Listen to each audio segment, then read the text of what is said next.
These cash flow drays have routinely stalled county operations, delayed staff salaries, and inflated pending bills to over 156 billion, despite legal mandates requiring timely monthly transfers. Misplaced priorities such as funding State House budget by 10 billion, building state lodges and airstrips has caused cash flow constraints. The strengthening, devolution, and improving the timely disbursement of funds was at the core of the Kenya Kwanza Covenant with the people of Kenya. Once again, this promise has been broken. Patriotic Kenyans, ladies and gentlemen, measured against the promise to lower the cost of living, improve access to affordable credit, and strengthen small businesses, the evidence presented suggests that many Kenyans have yet to experience the relief that was promised. Mr. William Ruto made an ambitious commitment to the people of Kenya. The promise was to place young people at the center of Kenya's economic transformation and restore hope to millions of young people seeking meaningful work. The population of Kenya is 75% youthful. The African Union has long urged African countries to harness this demographic dividend by investing in young people. It is therefore fitting that we assess one of the administration's flagship commitments, expanding credit opportunities to Kenyans' youth. The Kenya Kwanza administration promised to establish a 50 billion hustler fund to provide affordable credit to mama mboga, boda operators, mkokoteni operators, and other small-scale entrepreneurs. This commitment was to ease financial constraints, promote enterprise, and improve the livelihoods of ordinary Kenyans.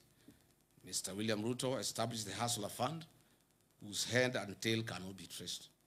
As it were, the financing programs intended to support micro, small, and medium enterprises. The Hustler Fund is said to have disbursed 87 billion Kenya shillings to 28 million people. What a paradox.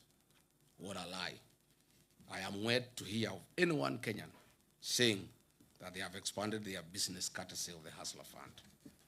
Limiting the disbursement of funds to registered cooperatives would have probably made a greater economic impact and would have reduced the mobile loan default rate that is very high.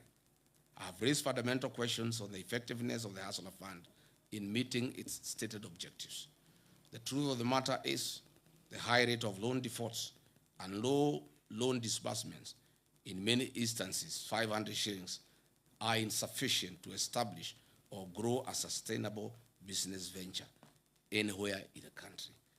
This is simply a lost cause and was a fraud. 4 years ago, Kenyan women were promised dignity, economic empowerment, and their welfare. 4 years later, the women continue to experience economic hardships occasioned by a high cost of living, increased medical and education costs, and an unsustainable credit framework under the Hustler Fund and Women Enterprise Fund. The discontinuation of projects such as Linda Mama and Edu Afia have increased the cost of accessing healthcare and education services to women and their families. Mr. William Ruto has ignored Justice John Mativo's 2017 ruling and the former Chief Justice Maraga 2020 advisory to entitle a legislative framework and implement the 2/3 Jeta rule despite having a parliamentary majority.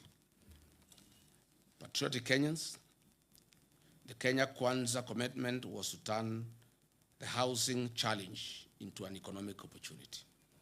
They promised to build